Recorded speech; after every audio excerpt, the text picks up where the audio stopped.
Esa mañana, acostada dentro de un ataúd de madera clara, con un rosario entre mis manos y el olor a cera de velas llenando mis pulmones, entendí que a veces hay que fingir tu propia muerte para descubrir quién realmente te ama.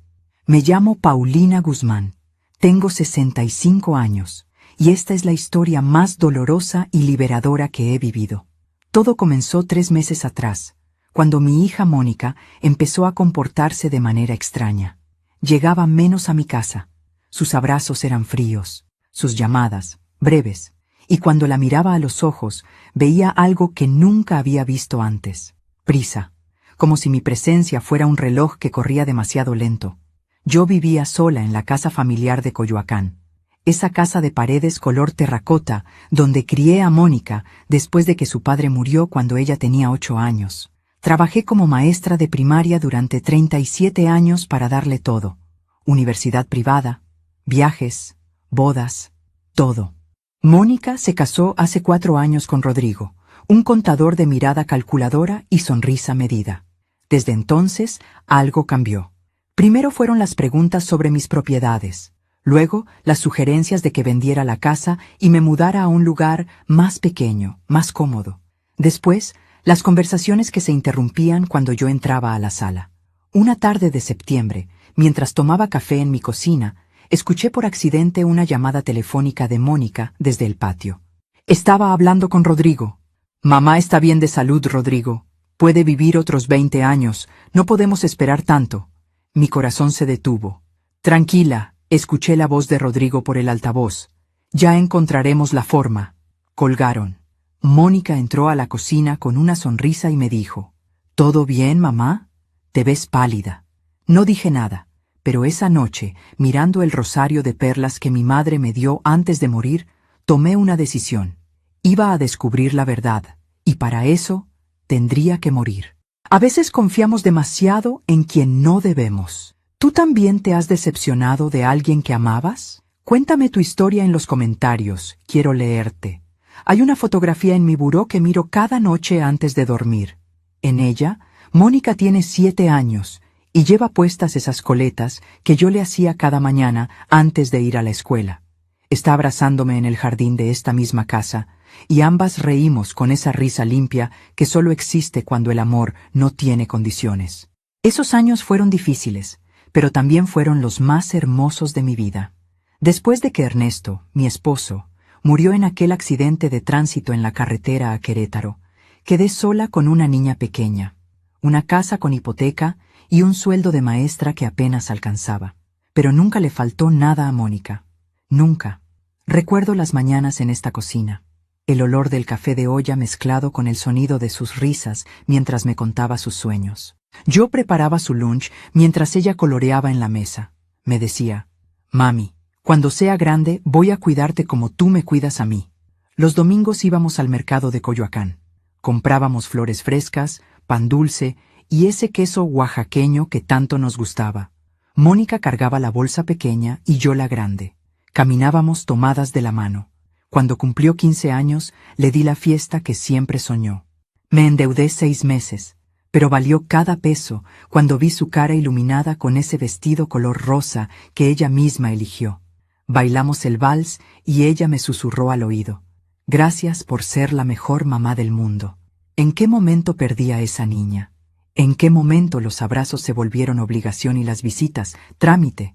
Rodrigo llegó a su vida hace 5 años. Al principio me pareció un buen hombre, educado, trabajador, con planes, pero poco a poco noté cómo la alejaba de mí. Cenas familiares canceladas, navidades en casa de los suegros de Rodrigo, llamadas cada vez más cortas, y luego comenzaron las preguntas sobre dinero. Mamá, ¿ya hiciste tu testamento? Mamá, ¿cuánto vale esta casa? Mamá, ¿tienes algún seguro de vida? Yo las contestaba con el corazón apretado, pensando que era normal que una hija se preocupara por el futuro de su madre. Pero aquella tarde, cuando escuché esa conversación telefónica en mi patio, entendí que no era preocupación. Era impaciencia. Esa noche, sostuve el rosario de perlas de mi madre entre mis dedos y lloré como no lloraba desde el funeral de Ernesto. Mi madre me lo dio 3 días antes de morir. Me dijo: Paulina, Este rosario ha pasado por 4 generaciones de mujeres fuertes. Cuando lo sostengas, recuerda quién eres. Y yo recordé. Recordé que sobreviví a la pérdida de mi esposo. Recordé que saqué adelante a mi hija sola. Recordé que pagué esta casa con mi trabajo honrado. Y decidí que no iba a permitir que nadie, ni siquiera mi propia hija, me tratara como un estorbo. Al día siguiente, llamé al doctor Mendoza, mi amigo de toda la vida, y le propuse algo que él, al principio, consideró una locura. El doctor Mendoza me miró por encima de sus lentes, como si acabara de decirle que quería volar a la luna. Paulina, ¿estás segura de lo que me estás pidiendo? Estábamos sentados en su consultorio, ese lugar donde él me había atendido durante 20 años. Desde la gripe hasta el susto de aquella biopsia que, gracias a Dios, salió benigna. Conocía mi historia completa. Sabía del sacrificio que hice por Mónica. Necesito saber la verdad, Roberto, le dije. Necesito ver quién es realmente mi hija cuando cree que ya no estoy. Le conté todo. La conversación que escuché, las visitas cada vez más frías, las preguntas sobre propiedades y testamentos, el cambio en su mirada. Roberto suspiró profundo. «Dame 2 semanas para preparar todo», dijo finalmente. «Pero esto es peligroso, Paulina, no solo emocionalmente. Si algo sale mal...» «Nada saldrá mal», interrumpí. «Solo quiero la verdad, y después de eso, sabré qué hacer». Durante esas 2 semanas, observé a Mónica con otros ojos. Vino a visitarme un miércoles por la tarde. Traía ese perfume caro que Rodrigo le regaló en su cumpleaños. Se sentó en la sala, tomó café, pero sus ojos recorrían la casa como si estuviera haciendo un inventario. «Mamá, ¿no has pensado en vender algunos muebles? Esta casa es muy grande para ti sola». «Me gusta mi casa así», respondí, observándola. «Es que, a tu edad, mamá, tanto espacio, tantas escaleras». Su voz sonaba preocupada, pero sus ojos estaban fríos. «Tengo 65 años, Mónica, no 85. Lo sé, mamá, solo me preocupo por ti». Pero cuando se fue, noté que había tomado una fotografía de la repisa, una foto de la casa desde el jardín. Se la guardó en la bolsa pensando que yo no la vi. El sábado siguiente, Rodrigo vino con ella. Fue la primera vez en meses que él pisaba mi casa. «Doña Paulina», me saludó con esa sonrisa profesional. «Qué gusto verla». Se sentaron juntos en el sofá. Mónica sirvió el café. Y entonces Rodrigo comenzó. «Doña Paulina, Mónica y yo hemos estado pensando. Usted vive sola en esta casa grande. Nosotros vivimos en un departamento pequeño. ¿No le gustaría que nos viniéramos a vivir con usted? Así podríamos cuidarla mejor». Mi corazón dio un vuelco. «¿Cuidarme?», pregunté. «No necesito que me cuiden. Estoy perfectamente bien». «Claro, claro», continuó Rodrigo. «Pero piénselo. Nosotros pagaríamos los gastos. Usted no tendría que preocuparse por nada. Y si algún día, Dios no lo quiera, le pasara algo, ya estaríamos aquí para ayudarla». Mónica asintió con entusiasmo. «Es lo mejor, mamá. Así estaremos más cerca». Los miré a ambos.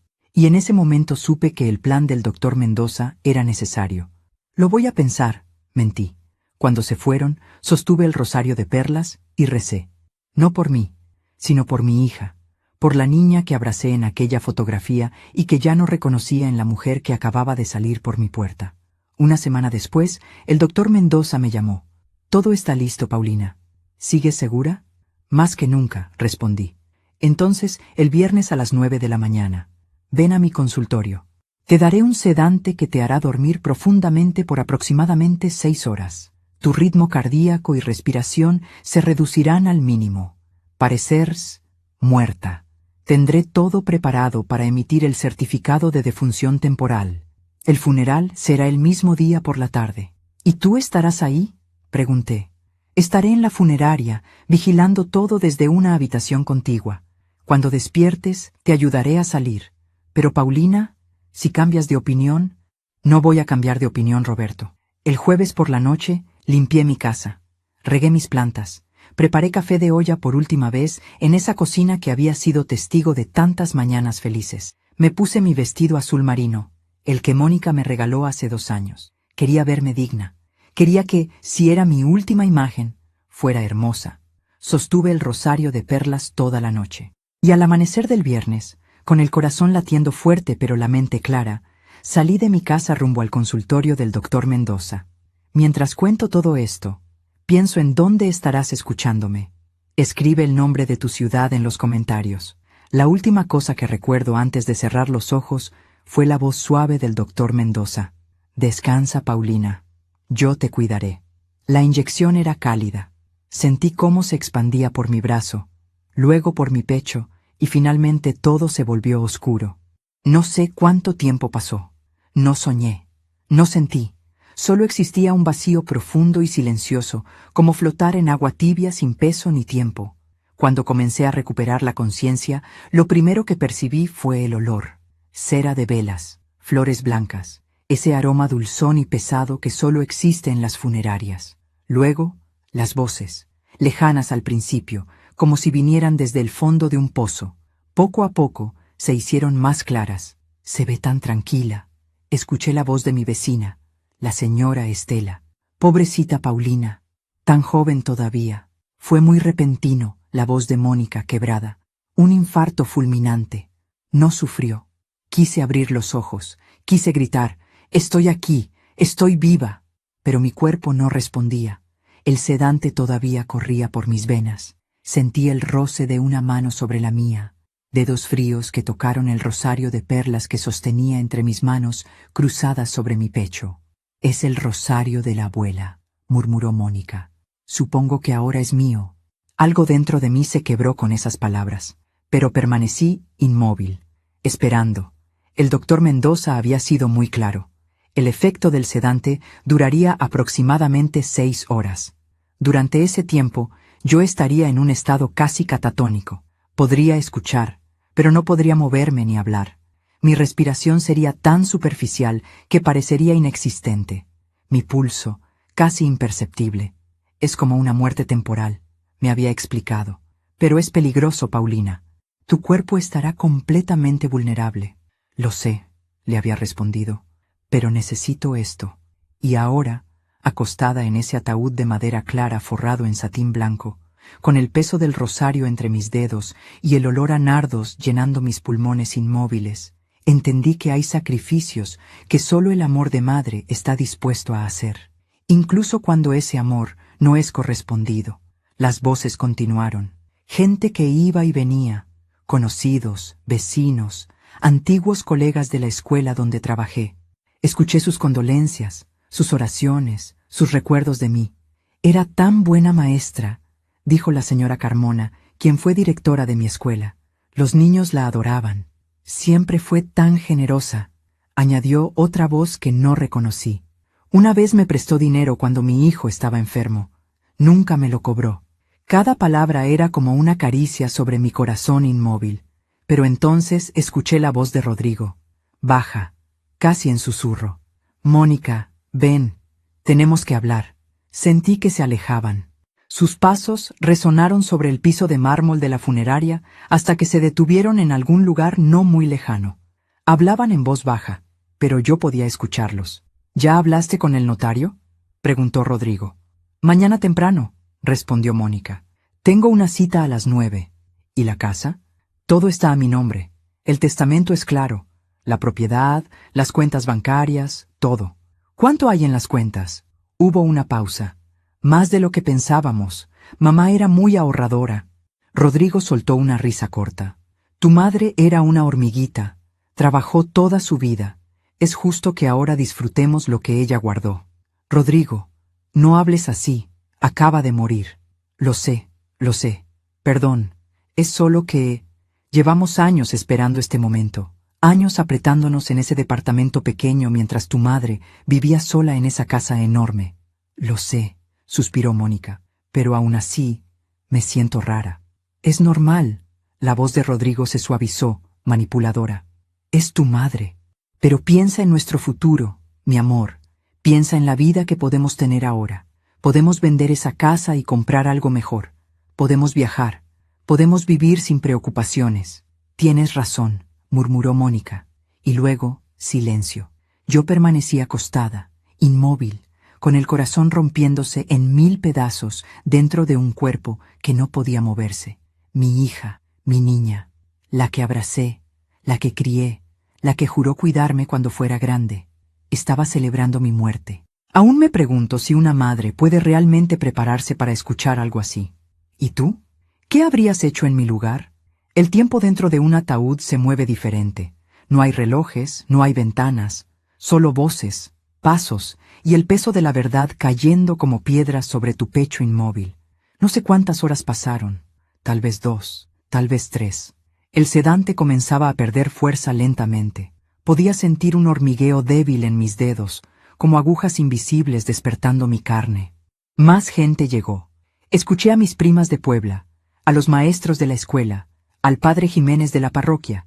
Todos rezaron, todos lloraron, todos dijeron cosas hermosas sobre mí, y cada palabra de amor verdadero hacía más dolorosas las palabras que había escuchado de mi propia hija.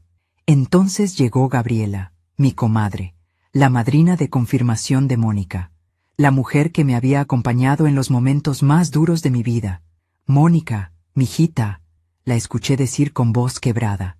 No puedo creer que Paulina ya no esté. Éramos como hermanas. Lo sé, madrina, respondió Mónica. Su voz sonaba cansada. Fue muy repentino. ¿Y cómo te sientes, hija? Sé que tú y tu mamá... Gabriela hizo una pausa. Bueno, sé que últimamente habían tenido algunas diferencias. Mi corazón se aceleró dentro de mi pecho inmóvil. ¿Diferencias? ¿Mónica había hablado de mí con otros? Es complicado, madrina, suspiró Mónica. Mamá se había puesto muy difícil, muy controladora, siempre opinando sobre mi vida, sobre mi matrimonio. A veces sentía que no podía respirar. Yo, controladora. Yo, que le di toda la libertad del mundo. Yo, que acepté cada una de sus decisiones sin juzgar. ¿Controladora?, preguntó Gabriela sorprendida. Paulina siempre fue tan... Usted no vivía con ella, madrina, interrumpió Mónica. No veía cómo era en casa, siempre con sus comentarios, sus preguntas. Rodrigo y yo no podíamos hacer nada sin que ella opinara. Mentiras, todo mentiras. Yo apenas los veía una vez al mes. Entiendo, hija, dijo Gabriela, aunque su voz sonaba dudosa. Pero ahora debes descansar. Tu mamá ya está en paz. Sí, murmuró Mónica. Finalmente, en paz. Esas palabras, finalmente, en paz. Como si mi vida hubiera sido una carga que por fin se levantaba. Gabriela se acercó a mi ataúd. Sentí su mano sobre mi frente, suave y cálida. Descansa, comadre, susurró. Fuiste la mejor amiga que alguien pudo tener. Y la mejor madre. No importa lo que digan. Quise llorar, pero las lágrimas no podían salir de mis ojos cerrados. Después Gabriela se fue, y la funeraria quedó más silenciosa. Era media tarde, según escuché que alguien mencionó. El velorio continuaría hasta las 6, y luego vendría la misa de cuerpo presente en la iglesia. Fue entonces cuando escuché pasos acercándose. 2 personas, Mónica y una voz de mujer que reconocí de inmediato. Laura, mi nuera, la esposa de Rodrigo. Espera, no, Laura es la hermana de Rodrigo, su cuñada, no su... Mi mente confundida por el sedante tardó un momento en procesar, pero entonces lo entendí. Era Daniela, la hermana de Rodrigo, la que vivía en Monterrey y casi nunca venía a la Ciudad de México. ¿Ya se fueron todos?, preguntó Daniela. Casi todos, respondió Mónica. Es un buen momento para hablar. ¿Hablaste con el abogado de tu mamá? Sí, esta mañana, antes de venir. Todo está en orden. El testamento está a mi nombre. La casa, las cuentas, todo. ¿Y cuánto es todo? Mónica bajó la voz. La casa vale alrededor de 6 millones de pesos. Las cuentas bancarias tienen otro 1,5 millones. Y hay algunos bonos de inversión que mi mamá tenía desde hace años. En total, estamos hablando de casi 8 millones. Daniela soltó un silbido bajo. Rodrigo tenía razón. Tu mamá era rica. No era rica, se defendió Mónica. Solo ahorrativa. Como sea. El punto es que ahora tienes 8 millones de pesos. ¿Cuándo vas a vender la casa? No sé. Pronto. Tal vez en un mes. ¿Y van a comprar otra? Rodrigo quiere comprar un departamento nuevo en Santa Fe, de esos modernos, con gimnasio y alberca. Suena bien. ¿Y qué vas a hacer con los muebles de tu mamá? Hay algunas cosas antiguas que valen dinero. Lo sé. Ya contraté a un valuador. Va a venir la próxima semana. Daniela se rió. Eres muy eficiente, cuñada. Es solo... Quiero cerrar este capítulo rápido, dijo Mónica. Esta casa tiene muchos recuerdos, y no todos buenos. Entiendo. Bueno, si necesitas ayuda con algo, avísame. Rodrigo es mi hermano favorito, y si él es feliz, yo soy feliz. Gracias, Daniela. Se alejaron. Sus tacones resonaron sobre el mármol hasta desaparecer, y yo permanecí ahí, inmóvil, escuchando cómo mi hija repartía los pedazos de mi vida como si fueran artículos de una tienda de segunda mano. El rosario de perlas pesaba entre mis manos. Podía sentirlo ahora con más claridad. El sedante estaba perdiendo efecto. Pronto podría moverme. Pronto tendría que decidir qué hacer. Pero antes de eso, necesitaba escuchar una cosa más. Necesitaba estar completamente segura. Y esa confirmación final llegó media hora después, cuando la funeraria quedó vacía por un momento. Solo Mónica y Rodrigo permanecieron cerca de mi ataúd. ¿Crees que sospechó algo?, preguntó Rodrigo en voz baja. ¿Quién? ¿Mi mamá? Mónica sonó confundida. Sí, antes de morir. ¿Crees que se dio cuenta de que ya no la queríamos cerca? Hubo un silencio largo. Un silencio que dolió más que cualquier palabra. No lo sé, finalmente respondió Mónica. Pero si lo sabía, ya no importa. Ya no importa. Esas 3 palabras resonaron dentro de mi cabeza como campanas funerarias. Mi vida, mis sacrificios, mi amor incondicional, ya no importaban. El hormigueo en mis dedos se hacía más fuerte. Podía sentir el terciopelo del interior del ataúd bajo mis manos. Podía controlar mi respiración, aunque seguía manteniéndola lenta y superficial. El doctor Mendoza me había advertido: cuando comiences a despertar, mantén la calma, no te muevas bruscamente, espera el momento correcto. ¿Y cuál era el momento correcto para resucitar de entre los muertos? Escuché que alguien más entraba a la sala. Pasos pesados, masculinos. Ya está todo listo, dijo una voz desconocida. La carroza fúnebre llegará en 20 minutos para trasladar el cuerpo a la iglesia. Gracias, respondió Rodrigo. El cuerpo. Así me llamaban ahora. Ya no era Paulina. No era mamá. No era la mujer que los había recibido en su casa con café caliente y pan dulce. Era simplemente el cuerpo. ¿Dónde está tu mamá? Escuché la voz de una mujer mayor. Reconocí a la tía Remedios, hermana de mi difunto esposo Ernesto. En el baño, tía, respondió Mónica. Ya regresa. Pobrecita mi Paulina, dijo la tía Remedios, y sentí su mano temblorosa tocar mi mejilla. Era tan buena persona, tan trabajadora. Cuando mi Ernesto murió, ella se quedó sola con la niña y nunca se quejó. Nunca pidió ayuda. Tan orgullosa, tan fuerte. Sí, tía, murmuró Mónica con voz plana. ¿Y tú, mijita? ¿Cómo vas a estar? Sé que ustedes dos tuvieron sus diferencias últimamente, pero una madre siempre es una madre. Voy a estar bien, tía. No se preocupe. Es que me contaron que no se hablaban mucho, que apenas venías a visitarla. Es que yo tengo mi vida, tía. Mi esposo, mi casa. Mamá lo entendía. ¿Lo entendía? La voz de la tía Remedios se quebró. Ay, Mónica, tu mamá nunca se quejaba, pero yo la veía. La veía en misa cada domingo, sola en su banca. Siempre preguntaba por ti. Siempre decía: Mónica está muy ocupada, pero está bien. Pero en sus ojos había una tristeza muy grande. Hubo un silencio incómodo. Tía, por favor, no es el momento. Tienes razón, mijita. Perdóname. Es solo que tu mamá te amaba tanto, tanto. Ojalá lo supieras. Los pasos de la tía Remedios se alejaron lentamente, y entonces escuché algo que me partió el alma. Mónica sollozó.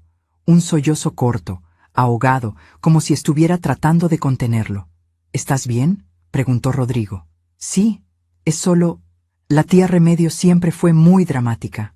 Lo sé. No le hagas caso. Tu mamá tuvo una buena vida, y tú fuiste una buena hija. ¿Tú crees? Claro que sí. Le diste lo que pudiste. Nadie puede pedir más. Pero yo podía escuchar la duda en la voz de Mónica. Esa duda que llega cuando el arrepentimiento comienza a asomarse entre las grietas de la negación. Más gente comenzó a llegar para el traslado a la iglesia. La sala de la funeraria se llenó de voces, de pasos, de oraciones. Sentí que levantaban el ataúd. 4 hombres, probablemente. Me movieron con cuidado y escuché el rechinar de las ruedas de la base metálica sobre el piso de mármol. Aire fresco golpeó mi cara cuando salimos al exterior. Olía a lluvia reciente, a tierra mojada. Era tarde. El sol de noviembre debía estar bajando ya. Me subieron a la carroza fúnebre. Escuché el motor arrancando. El viaje a la iglesia de San Juan Bautista, donde me casé con Ernesto hace 42 años, tomaría unos 15 minutos. Durante ese trayecto, acostada en la oscuridad de la carroza, tuve tiempo de pensar, de recordar, de sentir. Recordé a Mónica de 6 años, llorando porque se cayó de su bicicleta. Yo limpié sus rodillas raspadas, le puse curitas con dibujitos, y le canté hasta que dejó de llorar. Recordé a Mónica de 12 años, cuando las niñas de su escuela la molestaban. Yo fui a hablar con la directora. Yo la defendí. Yo le enseñé a ser fuerte. Recordé a Mónica de 18 años, cuando no pasó el examen de admisión para la universidad que quería. Yo pagué un curso privado. Yo me desvelé con ella estudiando. Yo celebré cuando finalmente entró. Recordé a Mónica de 23 años, el día de su graduación. Me abrazó llorando y me dijo: «Nada de esto hubiera sido posible sin ti, mamá. Te amo». ¿Qué pasó con esa niña? ¿Con esa joven? ¿En qué momento se convirtió en esta mujer que celebraba mi muerte? La carroza se detuvo. Habíamos llegado a la iglesia. Escuché las puertas abrirse, sentí el aire frío de la tarde. Las campanadas de la iglesia sonaban lentas, graves, anunciando un funeral. Me bajaron del vehículo. Los hombres cargaron mi ataúd por el pasillo central de la iglesia. Reconocí el eco de ese espacio sagrado, las bancas de madera, el olor a incienso, el sonido de los pasos multiplicándose contra los muros de piedra. Me colocaron frente al altar. El padre Jiménez comenzó a hablar. «Hermanos, nos reunimos hoy para despedir a nuestra querida hermana Paulina Guzmán». Su voz era suave, paternal. Habló de mi vida, de mi trabajo como maestra, de mi dedicación a la parroquia, de mi fe. Paulina era una mujer de oración, continuó. Cada domingo la veíamos aquí, en la tercera banca del lado derecho, con su rosario de perlas entre las manos. Ese rosario que perteneció a su madre, a su abuela, a generaciones de mujeres fuertes y piadosas. Sentí el peso del rosario entre mis dedos. Ya podía moverlos ligeramente. El sedante casi había desaparecido por completo. Paulina conocía el dolor, dijo el padre Jiménez. Perdió a su esposo joven, crió a su hija sola, trabajó incansablemente, pero nunca perdió la fe, nunca perdió la esperanza, y nunca, nunca perdió el amor. Sus palabras eran hermosas, pero sonaban como un epitafio para una vida que todavía latía dentro de este ataúd. La misa continuó. Cantos, oraciones, la comunión. Y entonces llegó el momento que el doctor Mendoza me había advertido que sería el más difícil. El último adiós. Ahora, dijo el padre Jiménez, invitamos a la familia y amigos a acercarse para dar el último adiós a Paulina. Uno por uno, escuché a las personas acercarse. Algunas lloraban, otras rezaban, algunas tocaban mi mano, otras dejaban flores. La señora Estela, mi vecina de 30 años, sollozó. Gracias por cada café que compartimos, Paulina. Gracias por cada consejo. Descansa, amiga. El profesor Ramírez, mi colega de la escuela. Fuiste la mejor maestra que conocí. Los niños te recordarán siempre. Gabriela, mi comadre. Perdóname si no supe ayudarte cuando lo necesitabas. Te quise como a una hermana. Hasta siempre, comadre. Cada despedida era real, cada llanto, sincero, cada palabra, desde el corazón. Y entonces llegó el turno de Mónica. Sentí sus pasos acercarse, lentos, vacilantes. Se detuvo junto a mi ataúd. Hubo un silencio largo. Luego su voz, baja, temblorosa. «Mamá, yo...». No pudo continuar. Lloró, pero no como lloraron los demás. Lloró con ese llanto entrecortado de quien carga culpa. «Perdóname», susurró finalmente, tan bajo que probablemente nadie más la escuchó. «Perdóname por no ser la hija que merecías». Mi corazón dio un vuelco. Por un momento, por un instante breve, pensé que tal vez todo había sido un malentendido, que tal vez mi hija sí me amaba, que tal vez... Pero entonces escuché la voz de Rodrigo, detrás de ella. «Mónica, ya, vámonos, necesitas aire». «Sí», respondió ella, secándose las lágrimas. «Tienes razón». Y se alejó. se alejó de mi ataúd, se alejó de su última oportunidad de decirme la verdad. Se alejó envuelta en sus mentiras y su culpa. El padre Jiménez dio la bendición final. Que el Señor acoja a Paulina en su reino. Amén. Amén, respondieron todos. Ahora, continuó el padre, la familia ha decidido que habrá un momento privado antes del cierre del ataúd. Pedimos a todos los presentes que salgan de la iglesia. La familia se despedirá en privado. Escuché el murmullo de la gente levantándose, los pasos alejándose, las puertas de la iglesia abriéndose y cerrándose, el eco desvaneciéndose, y entonces, silencio. Solo quedábamos Mónica, Rodrigo y yo. Esperé. Mi corazón latía tan fuerte que temí que lo escucharan. Mis dedos se cerraron con más fuerza alrededor del rosario de perlas. ¿Ya se fueron todos?, preguntó Mónica. Sí, respondió Rodrigo. Ya podemos hablar. Pasos acercándose. Se pararon justo junto a mi ataúd. No puedo creer que finalmente pasó, dijo Mónica. Su voz ya no temblaba. Sonaba aliviada. Lo sé, respondió Rodrigo. Pensé que tu mamá viviría 100 años. Yo también. Pero mira, aquí estamos, repitió Rodrigo. Y luego, con una frialdad que me heló la sangre, finalmente libres de esta vieja. Mónica no respondió de inmediato, pero tampoco lo contradijo. Ahora todo es nuestro, continuó Rodrigo. La casa, el dinero, todo. Podemos empezar la vida que siempre quisimos. Sí, murmuró Mónica. Todo es nuestro. Esas fueron las palabras exactas que el doctor Mendoza me había dicho que escucharía si mis sospechas eran ciertas. Las palabras que confirmaban todo. Mi hija no me amaba. Mi hija había estado esperando mi muerte. Mi hija me veía como un obstáculo, no como una madre. Sentí una rabia ardiente subiendo desde mi estómago hasta mi garganta. Una furia justa y necesaria. Pero también sentí algo más profundo y poderoso. Sentí claridad. El doctor Mendoza me había preparado para este momento. Cuando escuches lo que necesitas escuchar, me dijo, cuando tengas la confirmación, entonces podrás actuar. Pero recuerda, Paulina, lo que hagas en ese momento definirá todo. Puedes quedarte callada y dejar que crean que ganaron, o puedes levantarte y mostrarles quién eres realmente. Abrí los ojos. Lentamente, como si despertara de un sueño profundo, abrí los ojos y miré el techo de la iglesia de San Juan Bautista, las vigas de madera, el crucifijo, las velas. Todavía no se habían dado cuenta. Respiré hondo. Mis pulmones se llenaron de aire fresco y limpio. Luego, con movimientos lentos pero deliberados, me senté en el ataúd. El satín blanco crujió bajo mi peso. El rosario de perlas tintineó entre mis manos. Giré mi cabeza hacia la izquierda, y ahí estaban, Mónica y Rodrigo, de pie junto a mi ataúd, con los ojos abiertos como platos y las bocas abiertas en una expresión de horror absoluto. «Hola, hija», dije con voz tranquila. «Creo que necesitamos hablar». El grito de Mónica resonó por toda la iglesia. Un grito agudo, primitivo, de terror puro. Rodrigo tropezó hacia atrás y cayó sobre las bancas, con el rostro blanco como el papel.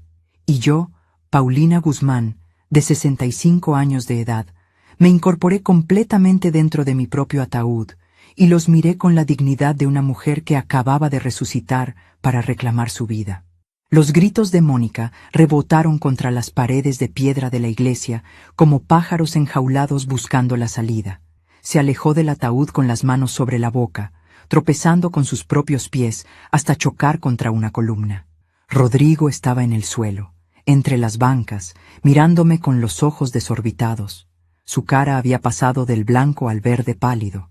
Creo que por un momento pensó que realmente estaba viendo un fantasma. Yo permanecí sentada en el ataúd, con mi vestido azul marino perfectamente acomodado, el rosario de perlas colgando de mi mano derecha, y una calma que ni yo misma sabía que poseía. «Mónica», dije con voz firme, «deja de gritar, no soy un fantasma, estoy viva». Ella sacudió la cabeza violentamente, como si tratara de despertar de una pesadilla. «No, esto no está pasando. Esto no puede estar pasando». «Pero está pasando», respondí, «y creo que sabes por qué». Rodrigo se levantó del suelo, aferrándose a la banca. Sus manos temblaban. Doña Paulina, usted estaba muerta. El doctor Mendoza firmó el certificado de defunción. Nosotros la vimos, la tocamos. Sedantes, dije simplemente. El doctor Mendoza es mi amigo desde hace 20 años. Me ayudó a fingir mi muerte. ¿Fingir? La voz de Mónica se quebró entre el terror y la confusión. ¿Por qué harías algo así? Me tomé mi tiempo para responder. Pasé las piernas por el borde del ataúd y bajé lentamente, con cuidado. Mis rodillas crujieron un poco después de tantas horas inmóvil, pero me mantuve firme. Me paré frente a ellos, a solo 3 metros de distancia. ¿Por qué? Repetí su pregunta. Porque hace 3 meses escuché una conversación telefónica en mi patio. Tu conversación con Rodrigo, Mónica, donde dijiste que yo podía vivir otros 20 años y que no podían esperar tanto. Mónica se puso aún más pálida. Abrió la boca pero no salió ningún sonido. Porque, continué, durante estos últimos meses te vi cambiar. Te vi mirando mi casa como si fuera tuya. Te vi tomando fotos. Te vi inventando historias sobre mí siendo controladora y difícil, cuando tú sabes, Mónica, tú sabes que eso es mentira. Mamá, yo no he terminado. Mi voz se elevó ligeramente, llenando el espacio vacío de la iglesia, porque necesitaba saber si mis sospechas eran ciertas o si solo era mi imaginación. Necesitaba saber si mi única hija, la niña que cargué en mis brazos, que crié sola después de que su padre murió, la niña a quien le di absolutamente todo, necesitaba saber si realmente deseaba mi muerte. Las lágrimas comenzaron a correr por las mejillas de Mónica, pero no dijo nada. Y ahora lo sé, dije, sosteniendo el rosario con más fuerza, porque he estado consciente durante las últimas 3 horas. Escuché cada palabra, cada conversación, cada mentira. Rodrigo trató de hablar. Doña Paulina, ¿no es lo que parece? ¿No es lo que parece? Lo interrumpí. Escuché a Daniela y a Mónica hablar sobre cuánto vale mi casa. 8 millones de pesos, ¿verdad? Escuché cómo ya contrataste un valuador para mis muebles, Mónica. Escuché tus planes de vender mi casa en un mes, de comprar un departamento nuevo en Santa Fe, de cerrar este capítulo rápido. Mónica sollozó. Mamá, por favor. Pero lo peor, mi voz tembló por primera vez. Lo peor no fue escuchar tus planes.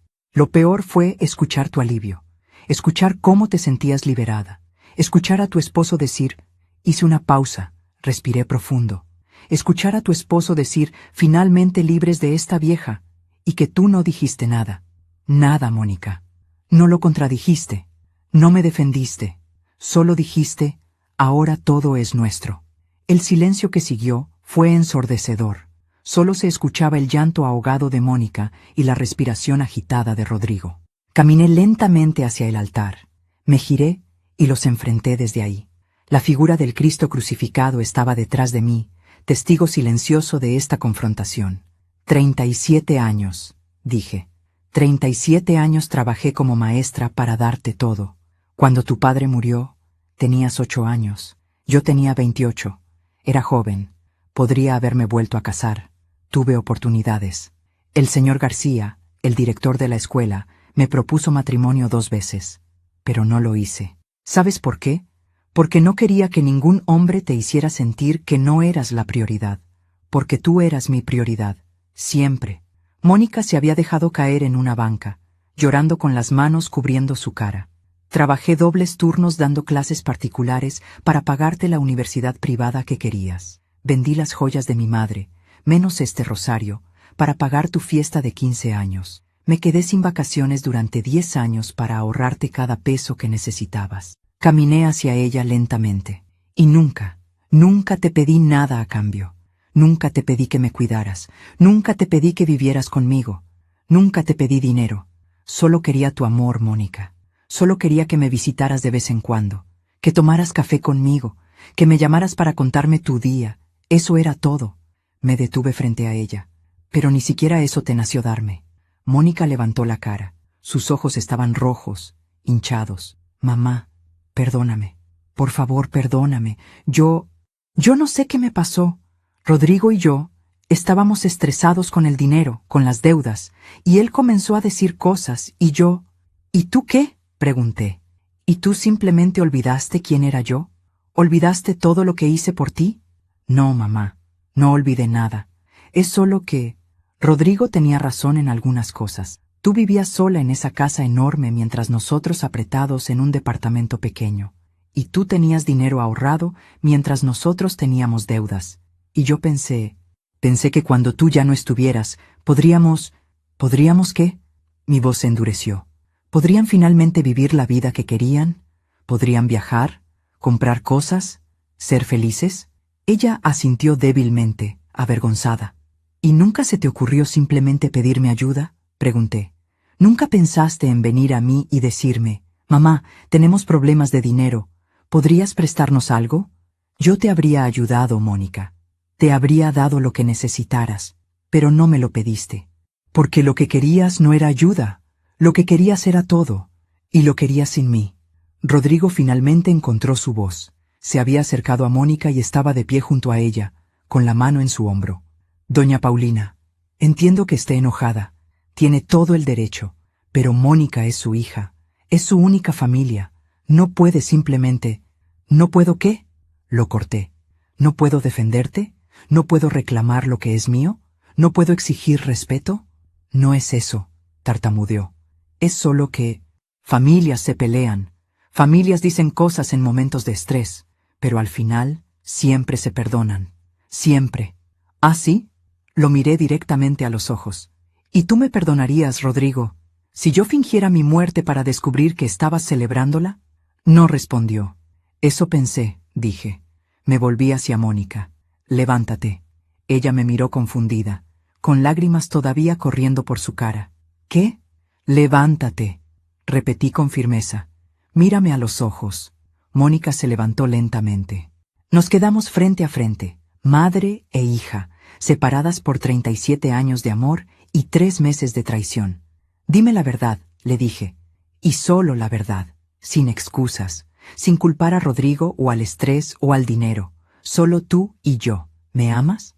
La pregunta quedó suspendida en el aire como el incienso que todavía flotaba en la iglesia. Mónica abrió la boca, la cerró, la abrió de nuevo. Sus ojos se movían de un lado a otro, buscando una respuesta que no encontraba.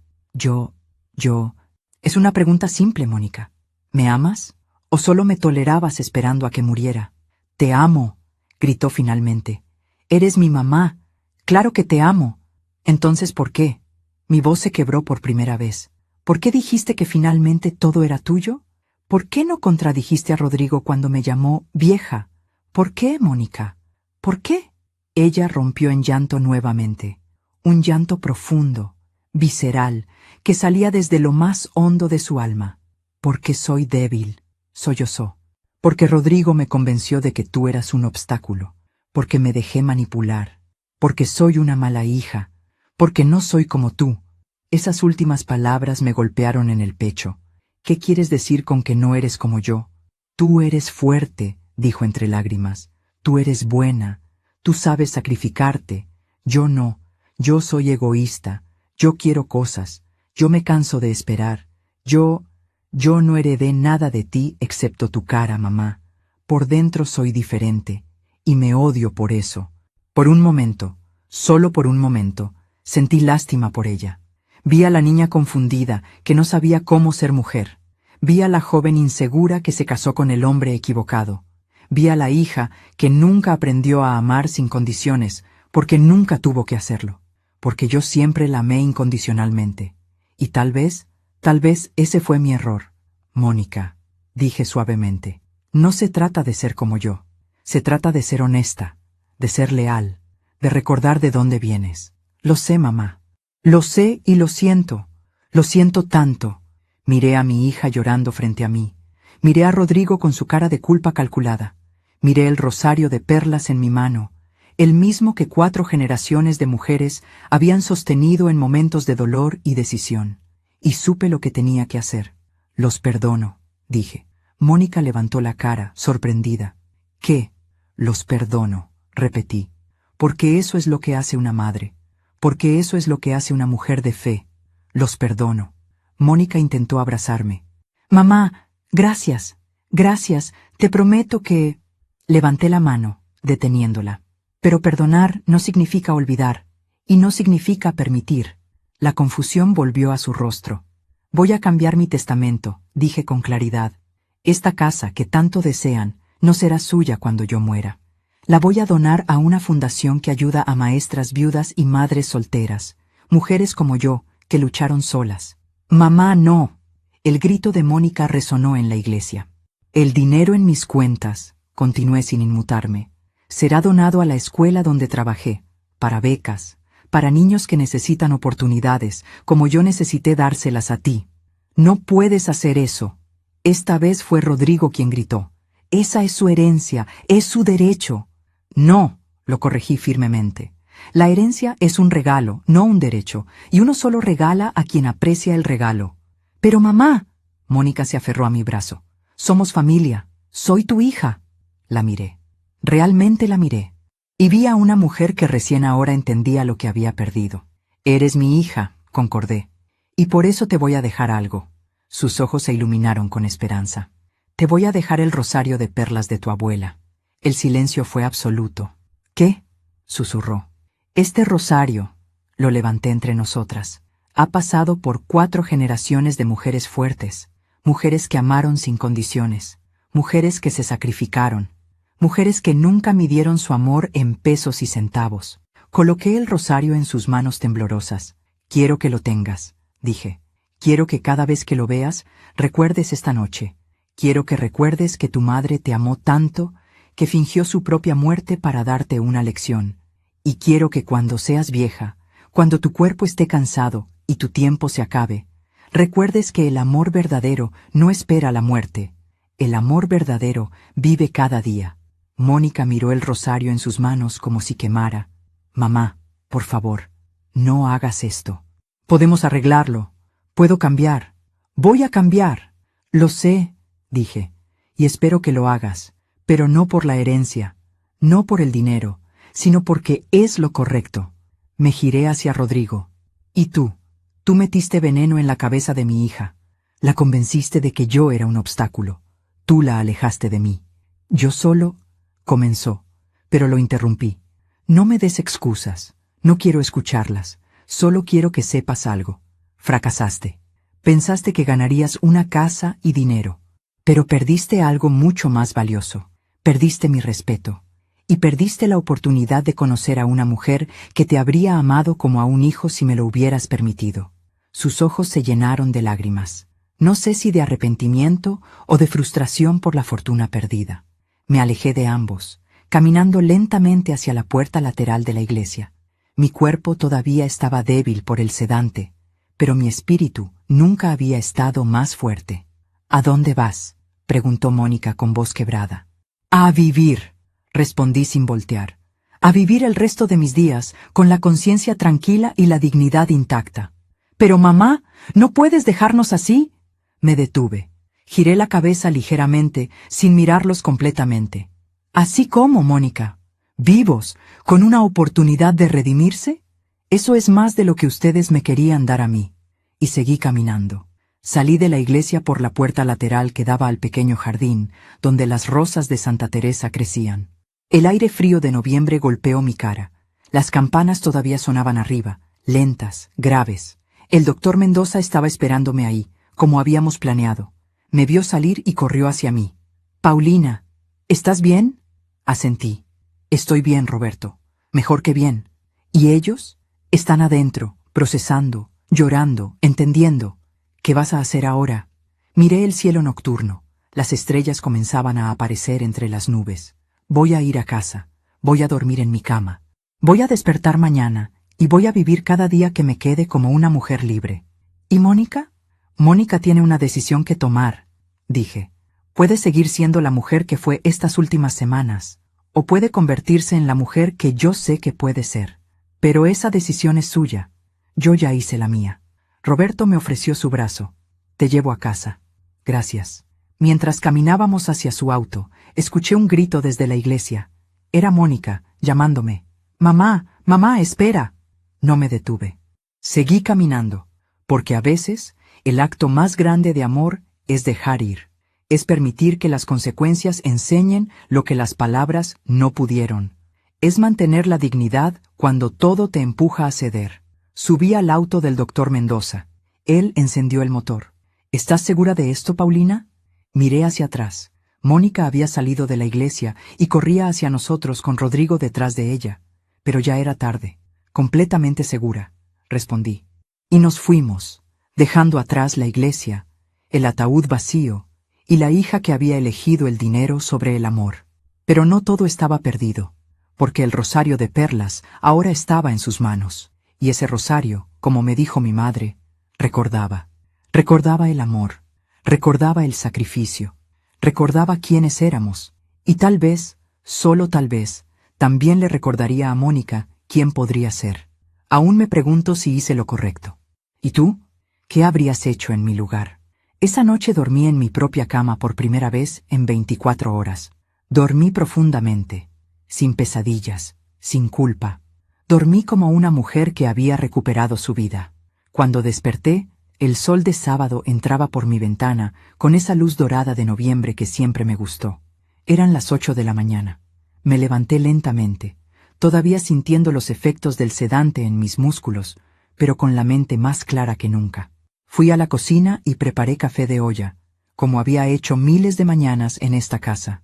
El aroma de la canela y el piloncillo llenó el espacio. Me serví una taza y me senté en la mesa, donde tantas veces había desayunado con Mónica cuando era niña. Pero esta vez no sentí nostalgia, sentí paz. El teléfono comenzó a sonar a las 9. Era Mónica. Dejé que sonara. Volvió a sonar a las 9:30. La dejé. A las 10. A las 10:30. A las 11. 32 llamadas ese día. No contesté ninguna. El domingo por la mañana, mientras regaba mis plantas en el patio, escuché que tocaban el timbre. Fui a la puerta y miré por la mirilla. Era Mónica, sola, con los ojos hinchados y el pelo despeinado. Tenía el rosario de perlas en las manos. Mamá, por favor, sé que estás ahí. Por favor, ábreme. Necesito hablar contigo. Me quedé del otro lado de la puerta, en silencio, escuchándola. Mamá, no he dormido en 2 días. No puedo comer. No puedo pensar en otra cosa que no sea lo que pasó. Por favor, solo dame una oportunidad de explicarme. Cerré los ojos, respiré profundo, y no abrí la puerta. Mamá, su voz se quebró. Te amo, lo digo en serio. Sé que no lo demostré. Sé que te fallé. Pero te amo. Eres mi mamá. Puse mi mano sobre la puerta, del otro lado de donde ella estaba. Sentí sus sollozos a través de la madera, pero no abrí.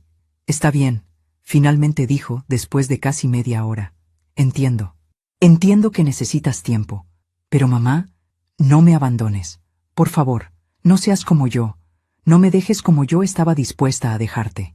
Escuché sus pasos alejándose, el motor de un coche arrancando, el silencio volviendo, y yo me deslicé lentamente por la puerta hasta quedar sentada en el suelo de mi entrada, con las lágrimas corriendo silenciosamente por mis mejillas. Porque perdonar no significa olvidar, y protegerse no significa dejar de amar. El lunes por la mañana fui al despacho del licenciado Hernández, mi abogado de confianza. Llevaba toda la documentación de mis propiedades, cuentas bancarias, inversiones. Doña Paulina me saludó sorprendido. Pero sí, ayer me llegó la notificación de que usted había fallecido. Estaba por llamar a su hija para falsos rumores. Lo interrumpí con una sonrisa. Estoy muy viva, y vengo a cambiar mi testamento. Le conté todo, cada detalle. Cuando terminé, el licenciado Hernández se recostó en su silla, atónito. Eso es extraordinario, dijo finalmente. Y también muy doloroso. Lo siento, doña Paulina. No lo sienta, respondí. Ahora sé la verdad, y la verdad, aunque duela, es mejor que la mentira. ¿Está completamente segura de lo que quiere hacer? Completamente. Durante las siguientes 3 horas redactamos el Nuevo Testamento. La casa iría a la Fundación de Maestras Viudas de México. Mis ahorros serían divididos en becas estudiantiles para la escuela primaria Benito Juárez, donde trabajé durante 37 años. Los bonos de inversión irían para un fondo que ayudara a madres solteras a estudiar. Todo lo que había construido con mi trabajo honrado regresaría a ayudar a mujeres que, como yo, lo necesitaban. ¿Y para su hija?, preguntó el licenciado. ¿No dejará nada? Le dejé el rosario de perlas de su abuela, respondí. Es lo más valioso que tengo. Vale más que toda la casa, pero solo lo entenderá cuando sea demasiado tarde. ¿Y si ella cambia? ¿Y si se redime? Si se redime, dije lentamente, lo hará porque es lo correcto, no porque espere una herencia. Y si lo hace, entonces no necesitará mi dinero, necesitará mi perdón. Y ese perdón, ese sí se lo puedo dar. El licenciado asintió. Es usted una mujer muy sabia, doña Paulina. No soy sabia, lo corregí. Solo estoy cansada de ser ingenua. Firmamos los papeles. Todo quedó registrado legalmente. Me sentí más ligera cuando salí de ese despacho, como si hubiera dejado un peso que no sabía que cargaba. Esa misma tarde fui al banco. Retiré 20,000 pesos en efectivo. Luego fui al mercado de Coyoacán, ese donde solía ir con Mónica los domingos cuando era niña. Compré flores frescas, rosas rojas, alcatraces blancos, margaritas amarillas. Compré pan dulce en la panadería de don Fermín. Compré queso oaxaqueño, mole negro, chocolate de Oaxaca, todo lo que me gustaba y que no había comprado en meses. Caminé por el mercado con mis bolsas, respirando los olores, escuchando los gritos de los vendedores, sintiendo la vida pulsando a mi alrededor. Y por primera vez en mucho tiempo, me sentí joven. No joven como en mi juventud física, sino joven en espíritu, libre, renacida. Cuando llegué a casa, arreglé las flores en jarrones por toda la casa, preparé mole para mí sola. Puse música de Chabela Vargas en el viejo tocadiscos que Ernesto me regaló hace 40 años. Y bailé. Bailé sola en mi sala, con mi vestido sencillo, con mis pies descalzos sobre el piso de madera, con las lágrimas y la risa mezclándose en mi cara. Bailé porque estaba viva. Bailé porque había reclamado mi vida. Bailé porque por primera vez en años no estaba esperando a que alguien más me diera permiso para ser feliz. Los días se convirtieron en semanas. Mónica llamaba todos los días. Dejaba mensajes en mi contestadora. Mensajes que yo escuchaba pero no respondía. Mamá, soy yo. Otra vez. Solo quiero que sepas que te pienso cada día. Que lo siento. Que haría cualquier cosa por regresar el tiempo. Mamá, vendí el anillo que Rodrigo me regaló en mi cumpleaños. Doné el dinero a la escuela donde trabajabas. Sé que no es suficiente, pero es un comienzo. Mamá, Rodrigo y yo estamos en terapia. Estamos tratando de entender qué nos pasó. ¿Cómo llegamos a esto? Sé que no te importa, pero quería que lo supieras. Mamá, pasé por tu casa hoy. Vi tus plantas en el patio. Se ven hermosas. Me alegra que estés cuidándote. Cada mensaje me partía un poco el corazón, pero también me fortalecía en mi decisión. Porque el amor de madre no significa ser conveniente, significa ser firme, significa enseñar incluso cuando duele. Un mes después del funeral, la señora Estela, mi vecina, tocó a mi puerta con una charola de tamales. Paulina, me dijo con los ojos brillantes, no puedo creer que estés viva. Cuando vi tu obituario en el periódico, lloré 3 días. Y ahora es un milagro. No es un milagro, le dije mientras la invitaba a pasar. Es una lección. Le conté toda la historia mientras tomábamos café. Cuando terminé, la señora Estela me tomó las manos. Eres la mujer más valiente que conozco, dijo, y la más digna. Tu hija, ay, tu hija, no sabe el tesoro que tiene en ti. Tal vez algún día lo sepa, respondí. O tal vez no, pero esa ya no es mi responsabilidad. ¿Y cómo te sientes?, me preguntó. En el corazón, quiero decir. Lo pensé por un momento. Me siento en paz. Finalmente dije, triste, sí, decepcionada también, pero en paz, porque hice lo correcto, y el tiempo se encargará del resto. La señora Estela asintió sabiamente. El tiempo siempre se encarga, mijita, siempre. Comencé a hacer cosas que había dejado de hacer durante años. Volví a la parroquia, no solo para misa, sino para ayudar en las actividades de la comunidad. Organicé un grupo de lectura para mujeres mayores. Comencé a dar clases de español gratis a niños del barrio que tenían dificultades. Mi vida, que durante tanto tiempo había girado alrededor de mi hija, comenzó a girar alrededor de mí misma, y descubrí que no era egoísmo, era supervivencia. El padre Jiménez me invitó a dar una charla en la parroquia sobre el perdón. Le dije que no me sentía calificada. Paulina, me dijo con esa sonrisa paternal que lo caracterizaba, tú fingiste tu muerte y resucitaste para enseñarle una lección a tu hija. Si eso no te califica para hablar del perdón, No sé qué lo hace. Reí por primera vez en semanas. Cuando lo pones así, di la charla un domingo por la tarde. Había unas 50 personas en el salón parroquial. Les conté mi historia. No todos los detalles, pero sí lo esencial. Les hablé sobre cómo a veces amamos tanto que nos olvidamos de amarnos a nosotros mismos. Sobre cómo el sacrificio es noble, pero el martirio no. Sobre cómo perdonar no significa permitir. Cuando terminé, una mujer mayor se me acercó con lágrimas en los ojos. Gracias, me dijo. Mi hija me trata como si fuera una carga.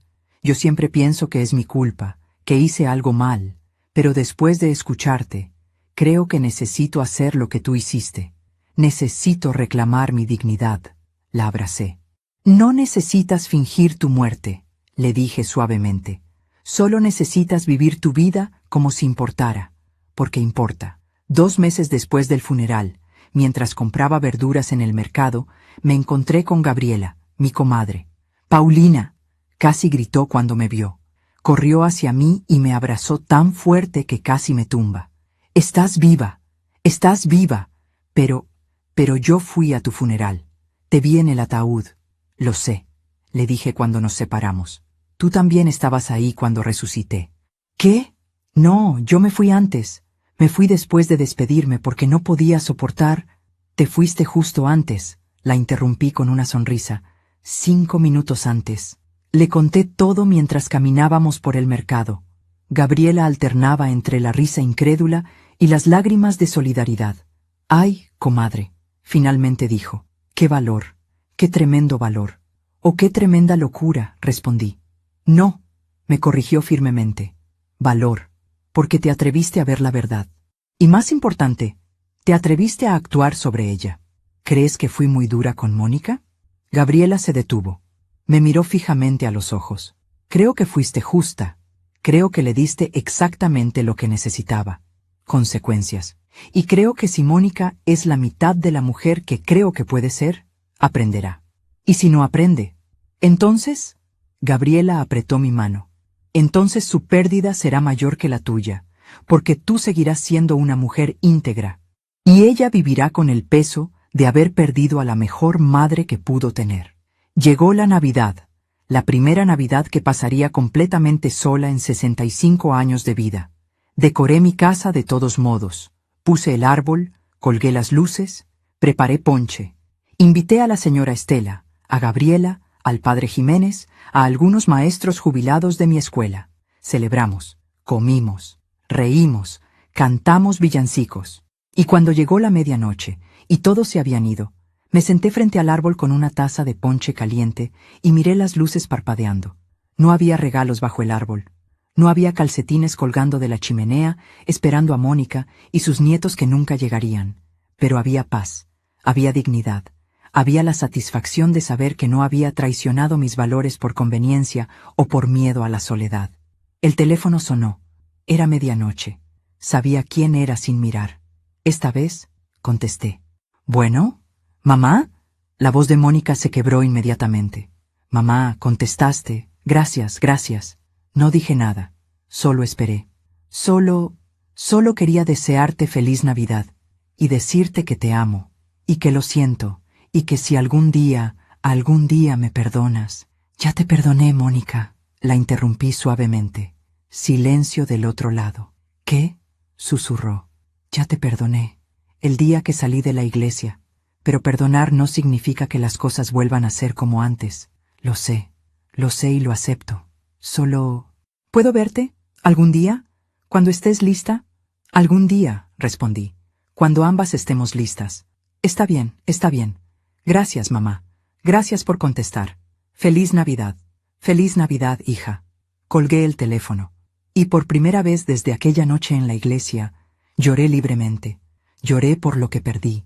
Lloré por lo que salvé. Lloré por la madre que fui y la mujer que estaba aprendiendo a ser de nuevo. Pasaron los meses. Enero, febrero, marzo. Yo seguía con mi vida. Mis clases de español, mis flores, mis cafés con vecinas, mis misas dominicales, y poco a poco comencé a escuchar cosas. La señora del mercado mencionó que vio a Rodrigo discutiendo con Mónica en un restaurante. El licenciado Hernández me llamó para decirme que Rodrigo había perdido su empleo. Gabriela me contó que vio a Mónica en la iglesia, sola, llorando durante la misa. Yo no pregunté, no busqué información, no llamé. Simplemente viví mi vida y dejé que la vida hiciera su trabajo. Porque la justicia real no viene de nosotros, viene del tiempo, viene de las consecuencias naturales de nuestras acciones.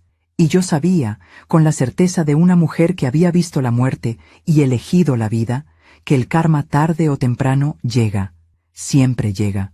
Una tarde de abril, mientras tomaba café en mi patio, el rosario de perlas que le había dado a Mónica apareció en mi mente. Me pregunté si lo habría guardado, si lo habría vendido, si lo miraba de vez en cuando y recordaba. Me pregunté si le pesaba en las manos tanto como me pesó a mí cuando decidí dárselo. Sonreí, porque ya no era mi responsabilidad. Alcé mi taza de café hacia el cielo azul de abril. Por la verdad, dije en voz alta, por la dignidad, y por todas las mujeres que tienen el valor de levantarse de su propio ataúd. El viento sopló suavemente, meciendo las flores de mi jardín, y yo supe que había elegido bien. 6 meses después de mi resurrección, en una tarde de junio, estaba en el supermercado comprando jitomates cuando la vi. Mónica estaba al final del pasillo, con un carrito casi vacío, mirando los precios de las latas de atún con esa expresión que solo tienen las personas que cuentan cada peso. Su ropa, que siempre había sido impecable, estaba arrugada. Tenía ojeras profundas, y ese brillo que siempre tuvo en los ojos, esa luz de juventud y esperanza, se había apagado. Nuestras miradas se encontraron. Ella se quedó congelada, con una lata de atún en la mano, mirándome como si viera a un fantasma por segunda vez.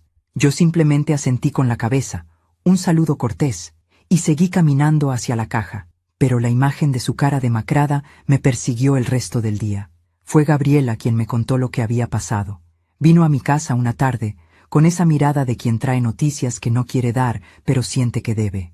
«Comadre», me dijo mientras le servía café, «necesito contarte algo, sobre Mónica». «No necesitas», la interrumpí.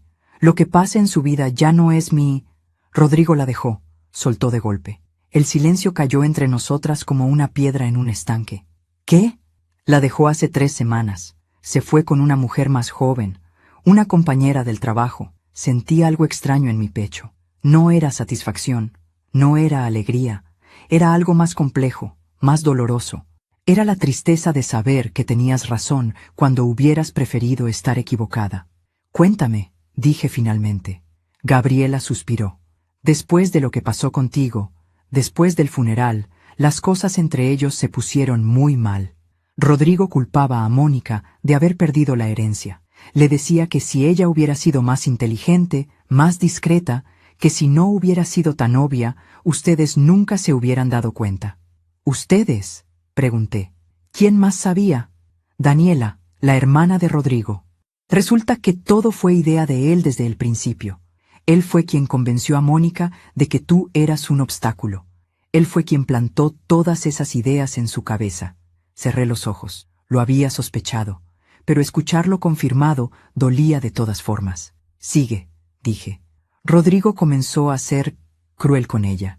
Le decía que era una fracasada, que había tenido una gallina de los huevos de oro y la había matado por estúpida, que por su culpa vivirían pobres toda la vida.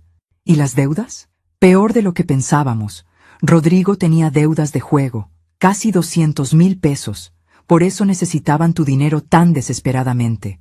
No era solo para vivir mejor, era para pagar a gente peligrosa». Mi estómago se revolvió. ¿Mónica lo sabía? Dice que no, que él le ocultó todo, que solo le decía que tenían problemas de dinero, pero nunca le dijo la magnitud. ¿Y ahora? Ahora Rodrigo se fue y dejó a Mónica con todas las deudas. El departamento donde vivían estaba a nombre de ella. Los acreedores la están buscando. Tuvo que vender sus joyas, sus muebles, su coche. Sentí un peso enorme en el pecho. ¿Dónde está viviendo? Con una amiga, pero no sé por cuánto tiempo. Comadre. Gabriela me miró con ojos suplicantes. Sé que tiene que aprender. Sé que cometió errores terribles, pero es tu hija. Lo sé, respondí simplemente. Pero todavía no es el momento. 2 semanas después, el licenciado Hernández me llamó. Doña Paulina, su hija vino a verme. ¿Para qué? Quería saber si había alguna forma de revertir el cambio de testamento. Le expliqué que no, que usted tiene todo el derecho de disponer de sus bienes como mejor le parezca. ¿Cómo estaba? Hubo una pausa, desesperada y avergonzada. Me preguntó si yo sabía de algún trabajo. Le di algunos contactos. ¿Le preguntó por mí? Sí. Le dije que usted estaba bien, que estaba viviendo su vida. Lloró mucho, doña Paulina. Lloró y me pidió disculpas por haber intentado manipularme. Colgué el teléfono y me quedé sentada en la sala, mirando la fotografía de Mónica de 7 años, la niña de las coletas que me abrazaba en el jardín. ¿En qué momento esa niña se convirtió en una mujer capaz de desear mi muerte? ¿Y en qué momento esa mujer volvería a ser, si no esa niña, al menos alguien con dignidad? Un mes después, la vi de nuevo. Esta vez no fue casualidad. Yo estaba en misa del domingo, en mi banca habitual, la tercera del lado derecho. Cuando alcé la vista durante la comunión, la vi entrar. Estaba al fondo de la iglesia, como si no se atreviera a acercarse más. Llevaba el rosario de perlas en las manos. El padre Jiménez la vio también. Durante el sermón, habló sobre el hijo pródigo, sobre cómo el padre corrió a recibir al hijo que había dilapidado su herencia, sobre el perdón y la redención. Yo sabía que lo hacía por ella, y tal vez por mí también. Cuando terminó la misa, Mónica se acercó lentamente. Yo me quedé sentada, dejando que ella viniera a mí. Mamá, su voz era apenas un susurro. ¿Puedo sentarme? Asentí. Se sentó a mi lado, dejando un espacio prudente entre nosotras. Sostuve el rosario con tanta fuerza que sus nudillos estaban blancos. No sé cómo empezar, dijo finalmente. Empieza con la verdad, respondí sin mirarla. La verdad es que arruiné mi vida, y la verdad es que fue mi culpa, no de Rodrigo, mía, porque yo elegí escucharlo. Yo elegí creer que tú eras el problema. Yo elegí el dinero sobre ti. Me volteé a mirarla. Tenía lágrimas corriendo por sus mejillas, pero no intentaba ocultarlas. La verdad es que Rodrigo me dejó. Me dejó con deudas que no sabía que existían. Me dejó sola, sin dinero, sin casa, sin nada. Y la verdad es que lo merezco. Nadie merece ser engañada, dije suavemente. Pero yo engañé primero. Te engañé a ti. Fingí que te amaba cuando en realidad solo estaba esperando que me muriera. Terminé por ella. Ella asintió, sollozando. Dios me perdonó, mamá. El padre Jiménez dice que Dios perdona todo, pero yo no puedo perdonarme a mí misma. Cada día me despierto y recuerdo lo que hice, lo que pensé, lo que dije, y me odio. Miré a mi hija llorando junto a mí en la iglesia donde fue bautizada, donde hizo su primera comunión, donde celebró su confirmación. Vi todos esos momentos sobreponerse sobre esta mujer quebrada que tenía al lado. Mónica, dije finalmente, ¿por qué estás aquí? Porque necesito que sepas que lo siento, necesito que sepas que he cambiado, necesito... Su voz se quebró. Necesito que me veas. Te veo, respondí. Te he visto todo este tiempo. Ella me miró sorprendida. Te vi en el supermercado contando pesos para comprar atún. Te vi entrar a esta iglesia hoy con el rosario de tu abuela. Te veo, Mónica. Y veo que estás sufriendo. ¿Y te alegra? Preguntó con voz quebrada. ¿Te alegra verme así? No, respondí con firmeza. Nunca me alegraría verte sufrir. Eres mi hija, pero tampoco voy a rescatarte. No quiero que me rescates, dijo rápidamente. Solo quiero que sepas que cada día rezo con este rosario, y cada día le pido a la Virgen que me ayude a ser la mujer que tú criaste, no la mujer en la que me convertí. Extendí mi mano y toqué el rosario que sostenía. Las mismas perlas que mi madre sostuvo, que mi abuela sostuvo, que ahora mi hija sostenía con manos temblorosas. Este rosario, dije suavemente, ha visto a 4 generaciones de mujeres enfrentar sus propias batallas. Algunas las ganaron, otras las perdieron, pero todas siguieron adelante. ¿Tú crees que yo puedo seguir adelante? Creo que ya lo estás haciendo. Viniste a la iglesia, estás rezando, estás trabajando, estás enfrentando tus deudas. Conseguí trabajo en una cafetería, dijo. Sirviendo mesas. No es mucho, pero es honesto. Algo dentro de mí se movió. Mi hija, que estudió en universidad privada, que nunca había trabajado en servicio, ahora servía mesas. ¿Y cómo te sientes? Cansada, admitió. Adolorida, humillada cuando veo a la gente de mi universidad entrando y yo les sirvo café. Pero también me siento limpia, como si cada mesa que limpio limpiara un poco de la culpa. Nos quedamos en silencio por un largo momento. El padre Jiménez apagaba las velas. Algunas personas salían. La iglesia se vaciaba. «Mamá», dijo finalmente Mónica, «no te pido que me perdones ahora. No te pido que volvamos a ser como antes. Solo te pido que algún día, cuando hayas sanado completamente, me des la oportunidad de demostrarte que he cambiado. ¿Y si ese día nunca llega?». Ella cerró los ojos y más lágrimas cayeron. «Entonces viviré con eso, porque es lo justo». Me levanté lentamente. Mónica se levantó también. «Sigue rezando con ese rosario», le dije. «Y sigue trabajando honestamente. No por mí, por ti. Porque la mujer que quieres ser no necesita mi aprobación. Necesita tu compromiso». «Sí, mamá». Me di la vuelta para irme. «Mamá», me llamó. «Una cosa más». Me detuve. Hace unas semanas fui al hospital a donar sangre. Necesitaban tipo O negativo urgentemente para una niña. Y mientras estaba ahí, vi a Rodrigo. Mi corazón se aceleró. ¿Qué hacía ahí? Estaba solo, en la sala de espera, llorando. Me escondí, pero lo observé.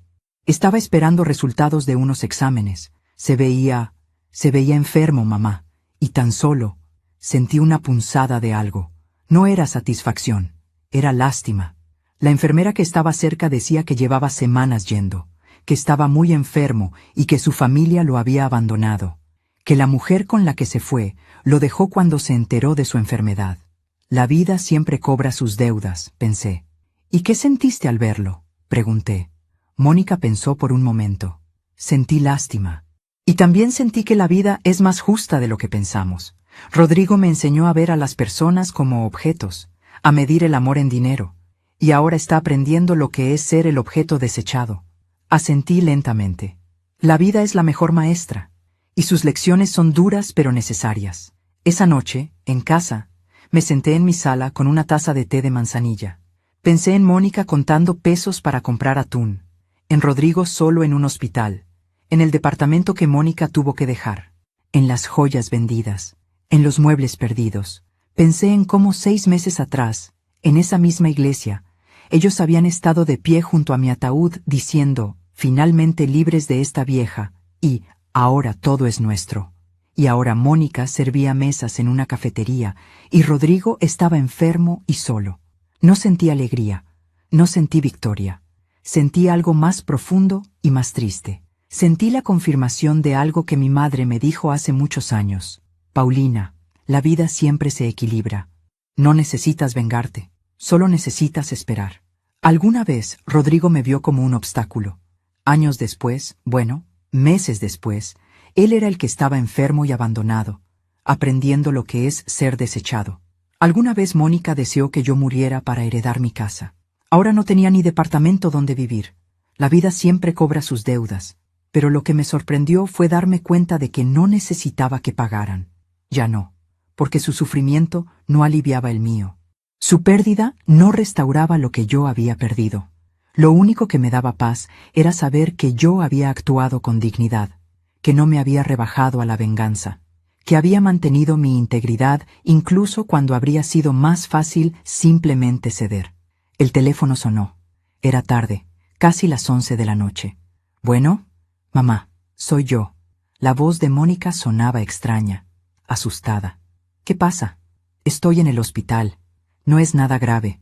Solo me desmayé en el trabajo, por el cansancio. Pero no tengo a nadie que venga por mí.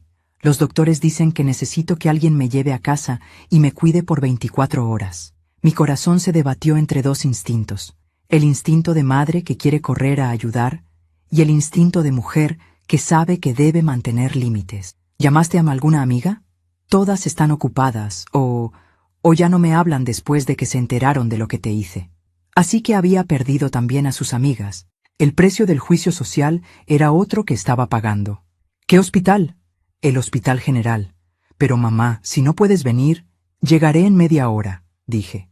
porque aunque Mónica necesitaba aprender, aunque necesitaba enfrentar las consecuencias, yo no era Rodrigo. Yo no era las amigas que la abandonaron, yo era su madre, y las madres no abandonan. Las madres establecen límites, sí, pero no abandonan. Cuando llegué al hospital, Mónica estaba sentada en una silla de ruedas en la sala de espera, con una bata de hospital y una cara de agotamiento absoluto. Cuando me vio, empezó a llorar. Tranquila, le dije, estoy aquí. La llevé a casa de Gabriela, quien había aceptado dejarla quedarse esa noche para que yo la cuidara. No estaba lista para llevarla a mi casa. Todavía no. Le preparé caldo de pollo, le di sus medicinas, la arropé en el sofá de Gabriela. Mamá, susurró antes de quedarse dormida. Gracias, no merecía que vinieras. No se trata de merecer, respondí. Se trata de lo que es correcto. Me quedé despierta toda la noche, vigilándola dormir, y pensé en la ironía de todo. 6 meses atrás ella esperaba mi muerte. Ahora yo la cuidaba en su momento más vulnerable. La vida da vueltas extrañas, pero siempre, siempre se equilibra. Alguna vez desearon mi muerte. Meses después, vi ese mismo vacío en sus miradas mientras enfrentaban las consecuencias de sus propias elecciones. La vida siempre cobra sus deudas. Han pasado 14 meses desde aquella noche en la iglesia, cuando abrí los ojos dentro de mi propio ataúd. 14 meses que se sienten como una vida completa, como si hubiera muerto en ese ataúd y la mujer que salió fuera alguien diferente, alguien más sabia, alguien más libre. Hoy es domingo. Temprano en la mañana, como cada domingo desde hace 40 años, me levanté, me puse mi vestido sencillo y me preparé para ir a misa. Pero antes de salir, hice algo que se ha vuelto ritual. Me senté en mi sala con una taza de café de olla y miré las fotografías que adornan mis paredes. Ahí está Mónica de bebé, con esos ojos enormes y esa sonrisa sin dientes. Ahí está Mónica de primera comunión, con su vestido blanco y su misal. Ahí está Mónica de graduación, abrazándome con lágrimas de felicidad. Y ahí, en una fotografía nueva que añadí hace 3 meses, está Mónica de 34 años, con el cabello recogido, sin maquillaje, con el uniforme de la cafetería donde trabaja, sonriendo con una sonrisa diferente. Una sonrisa que ya no es de esperanza ingenua, sino de dignidad ganada. Las cosas cambiaron lentamente después de aquella noche en el hospital. No hubo un momento dramático de reconciliación. No hubo abrazos cinematográficos, ni promesas eternas. Hubo algo más real y más difícil. Hubo trabajo. Mónica siguió trabajando en la cafetería. Siguió pagando sus deudas poco a poco. Siguió viviendo con su amiga en un departamento pequeño. Y siguió viniendo a misa cada domingo, sentándose en la misma banca que yo, con el rosario de perlas entre sus manos. Durante los primeros 3 meses, no hablamos, simplemente compartíamos el espacio sagrado de la iglesia. Ella rezaba, yo rezaba, y entre nuestras oraciones había un puente invisible que lentamente se estaba reconstruyendo. Un domingo, después de misa, me acerqué a ella. ¿Quieres un café? Ella me miró con ojos incrédulos. ¿En serio? En serio. Fuimos a una cafetería cerca de la parroquia, no la cafetería donde ella trabajaba, porque ambas entendimos que necesitaba ser un espacio neutral. Pedimos café, nos sentamos y hablamos, no sobre el pasado, no sobre el funeral, no sobre Rodrigo o las deudas o las casas perdidas.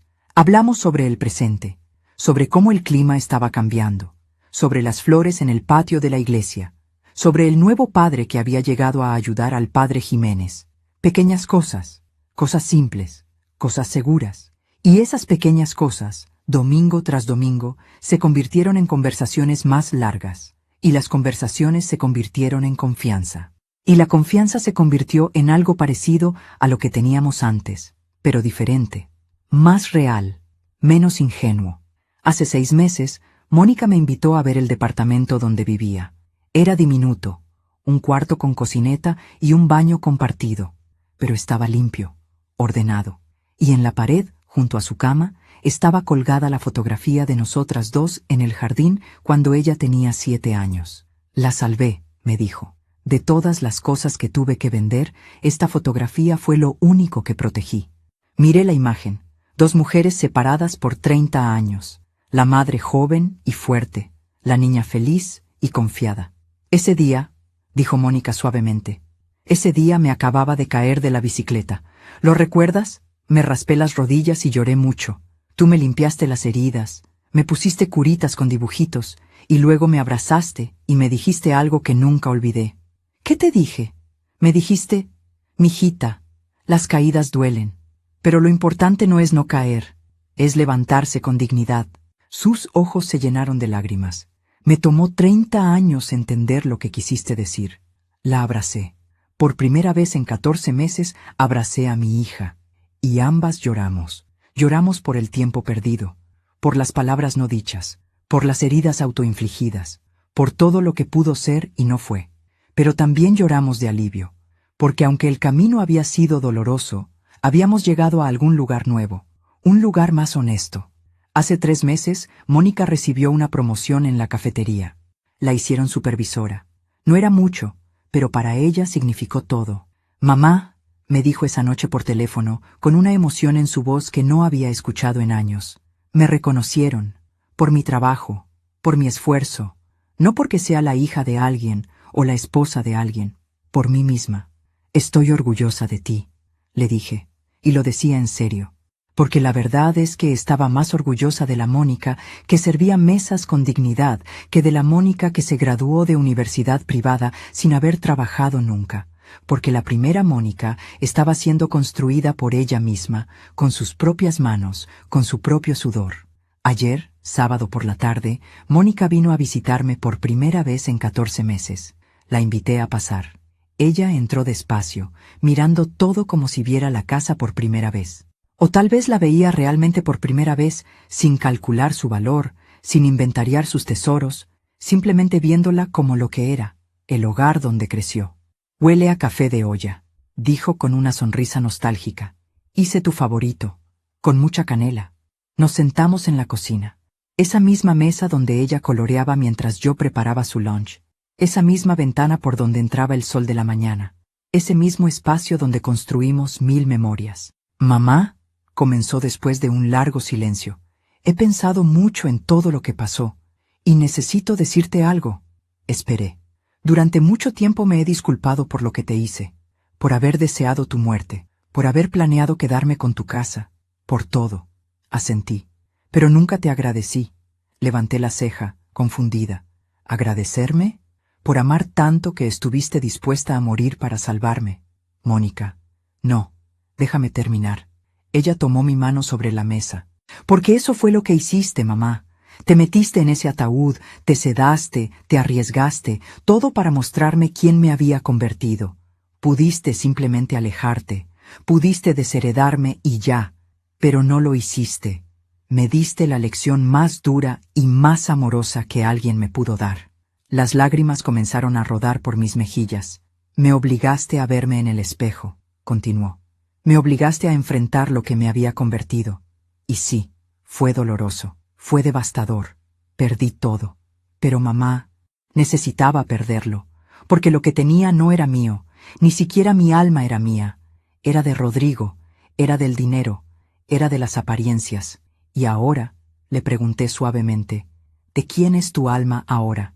Ella sonrió, con esa sonrisa nueva que había aprendido en estos 14 meses. Ahora es mía, y estoy aprendiendo a cuidarla. Nos quedamos en la cocina hasta que el sol comenzó a bajar. Hablamos de muchas cosas, de su trabajo, de sus planes de eventualmente estudiar gastronomía, de sus sesiones de terapia, de cómo había aprendido a estar sola sin sentirse sola. Y también hablamos de Rodrigo. Lo vi hace 2 semanas, me contó. En el hospital. Estoy haciendo un voluntariado allí los fines de semana, ayudando a repartir comidas a los pacientes sin familia. ¿Y? Está muy enfermo, mamá. Cáncer, avanzado, y está completamente solo. Su familia lo abandonó, sus amigos desaparecieron. La mujer con la que se fue, obviamente, ya no está.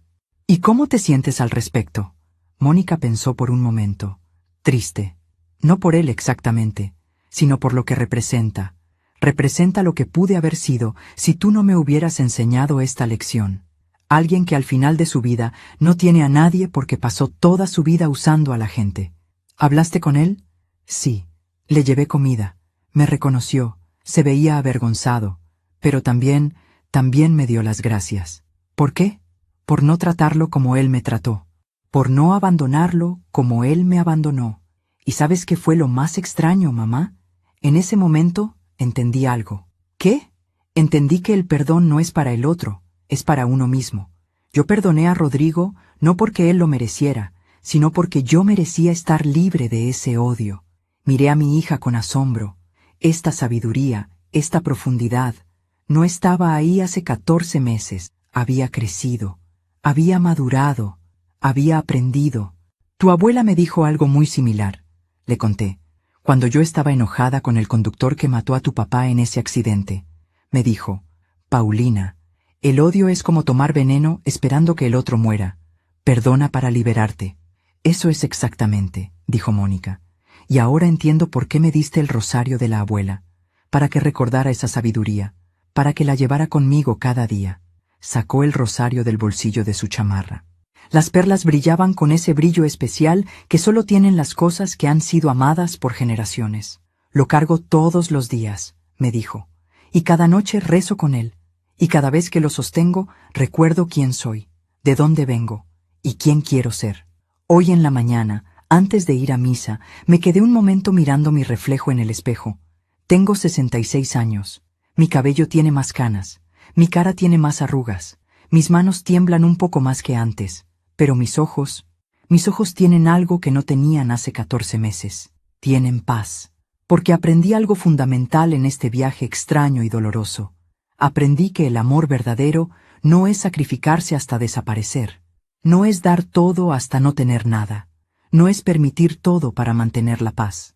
El amor verdadero incluye límites, incluye dignidad, incluye el valor de decir no cuando es necesario. Aprendí que ser buena madre no significaba ser madre infinita, que podía amar a mi hija sin perderme a mí misma, que podía perdonar sin ser ingenua. Aprendí que a veces hay que fingir la muerte para aprender a vivir. En la misa de hoy, el padre Jiménez habló sobre las resurrecciones, no solo la de Cristo, sino las nuestras, las pequeñas muertes y resurrecciones que vivimos cada día. A veces, dijo desde el púlpito, mirándome directamente, tenemos que morir a una versión de nosotros mismos para nacer en otra. Tenemos que soltar lo que fuimos para convertirnos en lo que estamos destinados a ser. Después de la misa, Mónica y yo caminamos juntas por el jardín de la parroquia. Las rosas de Santa Teresa estaban en plena floración. Mamá, dijo de repente, ¿alguna vez te arrepientes de lo que hiciste? ¿De fingir tu muerte? Lo pensé seriamente antes de responder. No, dije finalmente, porque si no lo hubiera hecho, nunca habría sabido la verdad. Habría vivido el resto de mis días con una mentira, y tú habrías vivido el resto de tu vida sin enfrentar quién te habías convertido. ¿Y valió la pena? ¿El dolor valió la pena? Todo dolor que nos enseña vale la pena, respondí, porque el dolor que no nos enseña solo nos destruye, pero el dolor que nos transforma, ese nos salva. Esta tarde, mientras escribo estas palabras en mi diario, pienso en todas las mujeres que están leyendo mi historia. Pienso en las madres que se sacrifican hasta desaparecer. Pienso en las hijas que toman a sus madres por sentado. Pienso en las mujeres que han sido traicionadas por las personas que más amaban. Pienso en las mujeres que han fingido que todo está bien cuando por dentro todo se está rompiendo. Y quiero decirles algo que aprendí en estos 14 meses. Tienen el derecho de exigir respeto, incluso de sus propios hijos, incluso de su propia familia. Tienen el derecho de establecer límites, y esos límites no las hacen malas personas, las hacen personas saludables. Tienen el derecho de perdonar sin olvidar, de amar sin ser ingenuas, de ser buenas sin ser tontas, y tienen el derecho, el sagrado derecho, de reclamar su dignidad cuando alguien intenta quitársela, porque al final, lo único que realmente nos llevamos de esta vida no es el dinero, ni las casas, ni las propiedades, es la dignidad con la que la vivimos, es el amor que dimos sin condiciones, pero con sabiduría. Es la fuerza que encontramos en los momentos más oscuros. Mónica y yo estamos construyendo algo nuevo. No es lo que teníamos antes. Es algo diferente, algo más real. Nos vemos una vez por semana. Tomamos café, hablamos, a veces reímos, a veces lloramos. Y lentamente, muy lentamente, estamos sanando. ¿Cambiará mi testamento? No lo sé todavía. Tal vez algún día. Tal vez nunca. Pero esa no es la pregunta importante. La pregunta importante es, ¿está Mónica cambiando porque quiere cambiar o porque quiere heredar? Y cada día, cada conversación, cada gesto me da la respuesta. Está cambiando porque quiere ser mejor. Y eso es suficiente. Hay un refrán que mi madre solía decir, el tiempo todo lo sana, pero solo si tú dejas que sane. Yo estoy dejando que sane. Estoy dejando que el tiempo haga su trabajo. Estoy dejando que las heridas cierren naturalmente, sin forzar, sin apurar. Y estoy aprendiendo que la sanación no significa olvidar, significa integrar. Significa tomar el dolor y transformarlo en sabiduría. Anoche soñé con mi madre. Estábamos en su jardín, el mismo jardín donde me dio el rosario de perlas días antes de morir. Estás haciendo lo correcto, Paulina, me dijo en el sueño. Estás siendo fuerte sin ser cruel. Estás amando sin perderte. Estoy orgullosa de ti. Desperté llorando, pero no eran lágrimas de tristeza, eran lágrimas de alivio. Porque durante tanto tiempo me pregunté si había hecho lo correcto, si había sido muy dura con Mónica, si debí simplemente perdonar y olvidar desde el principio. Pero ahora sé que hice exactamente lo que necesitaba hacer. Le di a Mónica la lección más difícil y más amorosa que una madre puede dar. La obligué a enfrentar las consecuencias de sus actos, y al hacerlo, no solo la salvé a ella, me salvé a mí misma. Si mi historia ayuda a una sola mujer a abrir los ojos, habrá valido la pena. Si una sola madre lee esto y entiende que puede amar sin desaparecer, habré cumplido mi propósito. Si una sola hija lee esto y recuerda valorar a su madre antes de que sea demasiado tarde, entonces todo el dolor habrá tenido sentido. Porque las historias como la mía no se cuentan para entretener, se cuentan para transformar. Y yo he sido transformada. Ya no soy la Paulina que fingió su muerte hace 14 meses. Soy la Paulina que resucitó, que reclamó su vida, que estableció límites, que perdonó sin olvidar, que amó con sabiduría. Y cada día, cuando me levanto y veo el sol entrando por mi ventana, cuando huelo el café de olla en mi cocina, cuando riego las plantas en mi patio, cuando rezo con un rosario invisible en mis manos, porque el de perlas ahora lo tiene Mónica, y eso está bien. Cuando hago todo eso, le doy gracias a la vida, porque estoy viva, porque aprendí, porque crecí, y porque al final, después de todo el dolor y todas las lágrimas y toda la traición, encontré algo que no sabía que había perdido. Me encontré a mí misma. Hace una semana, Mónica me preguntó si alguna vez podría usar el rosario de perlas en su propia boda, si algún día volvía a casarse. Claro, le dije, ese rosario es tuyo ahora, para que lo uses en tus momentos importantes, y para que algún día se lo des a tu hija, si tienes una. ¿Y qué le diré cuando me pregunte de dónde viene? Sonreí. Le dirás la verdad, le dirás que viene de 5 generaciones de mujeres fuertes, mujeres que cayeron y se levantaron, mujeres que cometieron errores y aprendieron de ellos, mujeres que amaron con todo su corazón, pero también con toda su sabiduría. Mónica me abrazó. Gracias, mamá, por todo, por el rosario, por la lección, por no abandonarme incluso cuando yo estaba dispuesta a abandonarte. Las madres no abandonan, le dije. Las madres enseñan, a veces con dulzura, a veces con dureza, pero siempre, siempre con amor. Y así cierro esta historia. Una historia que comenzó con una traición y terminó con una transformación. Una historia que comenzó en un ataúd y terminó con una resurrección. Una historia que comenzó con lágrimas de dolor y terminó con lágrimas de sanación. Me llamo Paulina Guzmán. Tengo 66 años. Y esta es la historia que necesitaba contar. No para juzgar a mi hija, no para castigarla, sino para mostrarle, y para mostrarles a todas ustedes, que siempre hay un camino hacia la redención, que nunca es demasiado tarde para cambiar, que el amor verdadero incluye límites, y que a veces la mejor forma de salvar a alguien es dejar que toquen fondo para que puedan impulsarse hacia arriba. Gracias por escucharme hasta el final. Si esta historia tocó tu corazón, compártela con alguien que amas. A veces, una historia así puede cambiar todo un día. Cada día, una mujer, una lección de vida. Y recuerda, si alguna vez sientes que has perdido tu dignidad, que has permitido demasiado, que te has desaparecido tratando de mantener la paz, recuerda que puedes levantarte de tu propio ataúd. Recuerda que puedes resucitar. Recuerda que nunca, nunca es demasiado tarde para reclamar tu vida. Que Dios te bendiga. Y hasta la próxima.